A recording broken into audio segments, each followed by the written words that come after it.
now 65, you got we have those two songs, The Way You Do the Things You Do and My Girl is coming. Let me tell you about My Girl, how that came about was we were appearing at the 20 Grand and Smokey came to see us because we had The Way You Do the Things You Do, I'll Be in Trouble, Girl, Why You Want to Make Me Blue, and then at that time we did a medley of songs with various other artists, and David was singing under the boardwalk, and each one of us did our bit. And after the show, Smokey came backstage and he said, "Man, you guys are fantastic and marvelous. I love you." You know. And then he looked at David and he said, "I think I have a song for you." So David said, "Hey man, bring it on. We'll sing anything." So both groups, Smokey and the Miracles, in the 10th, we had to go to the Apollo and appear at the Apollo together. Smokey was headlining, and in between the shows, Smokey and Ronnie White, who was one of the writers, they would rehearse us, you know, show us the background and the melody. And so, okay, we did that. Then after the show, we flew back to Detroit, went in the studio, and we recorded My Girl. And when we finished putting the vocals on, I said, okay, I like it. But when Paul Reiser, as I often would say, when Paul Reiser added the strings and the horns to My Girl, I told Smokey in the studio, I said, I don't know how big a record this is going to be, but I said, this is going to be a big record.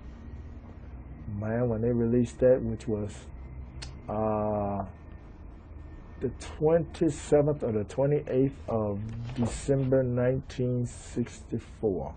1965, February, we were at the Apollo Theater, and I have it today in my house.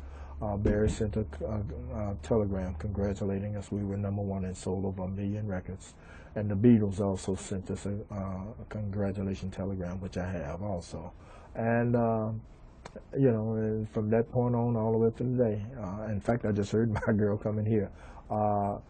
We have been so ingrained with that song that when My Girl had sold over 1 million, went to #1, we said, okay, let's take it out of the lineup. Man, whatever show it was, and we didn't do My Girl, the audience went off. They called us every name except the Child of God.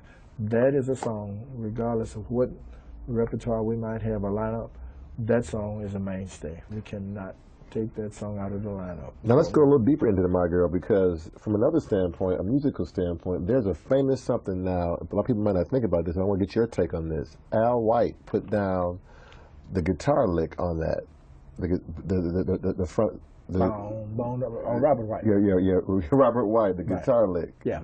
The guitar lick. That's probably one of the most famous instrumental introductions to any song, and people automatically know. What did he do? I mean, did he realize how big that was when he put that lick down? No, I don't think. You know, they were just being musicians that would do, you know, the thing that they're hired for. And if they, now the Funk Brothers would always come up with a plus. You know, if a producer would say, okay, this is the song, here's how it goes, and once they got the concept and the track, then they would start adding those other little colors to it. But yeah, that, and then you got to give credit to Jamerson. Doom, doom, doom, doom, doom, doom. Doom, doom, doom, boom, boom, boom, boom, boom, boom.